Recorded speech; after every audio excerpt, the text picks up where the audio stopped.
telefonat janë të njëjtë dhe realisht një nga telefonat që policia e Burgjeve arriti të kapë ngjasonte shumë me telefonin e bardhë që Lulzim Berisha e mbante në duar. Tani telefonat thuajse janë të njëjtë, nga një telefon të njëjtë e përdorën shumë persona. Për shembull, një A35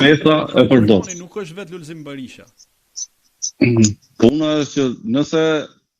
ai e ka marrë përsipër dhe nuk është Lulzim Berisha, këtë e përcakton dhe një ekspertizë kibernetike që mund t'i bëhet nga ana e prokurorisë telefonit dhe që nëse dalin komunikimet e Lulzim Berishës atje dhe foto, video që ky i paraburgosur i ka kryer me persona të tjera apo qoftë privatisht, padyshim që autorësia e mbajtjes të telefonit apo qoftë të ketë biseda me familjar të tij apo qoftë dhe me antar të grupit të tij, padyshim që krijohet dyshim i arsyeshëm dhe logjik që ky telefon është përdorur pikërisht nga Lulzim Berisha, aq më tepër që ai dukshte që edhe filmonte si operator televizioni aty gjithë shfaqjen dhe kërcimin që bënin personat e tjerë. Por që këtë tashmë e merr prokuroria dhe heton në mënyrë të himtësishme se kush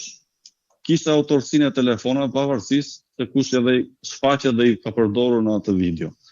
Por që ajo që është më e rëndësishmja është nuk më intereson shumë mua si gazetar se këta kishin telefona apo s'kishin. Se këta në fundit i është privuar liria dhe në pamundësi për të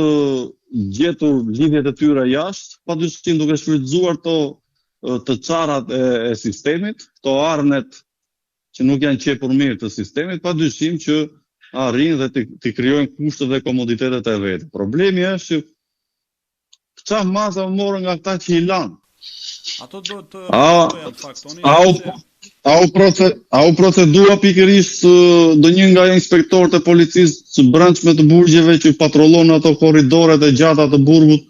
që i ka dëgjuar, i ka parë ta individ, sepse nuk e ka raportuar ngjarjen? E para, e dyta, shefi i sektorit sigurisë brenda në burg, a është proceduar, a është shuar për ndjekje penale? Shefi i policisë së burgut që ka përgjegjësinë totale të pjesë sigurisë dhe të futjes së aparateve të telefonit, a është proceduar dhe pastaj vim pas të drejtori, por në dinin time një pjesë e këtyre personave, sidomos drejtori, është arrestuar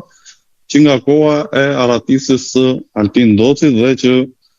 këtu shfaqsohen edhe me të drejtë drejtoria e përgjithshme e Burgjeve që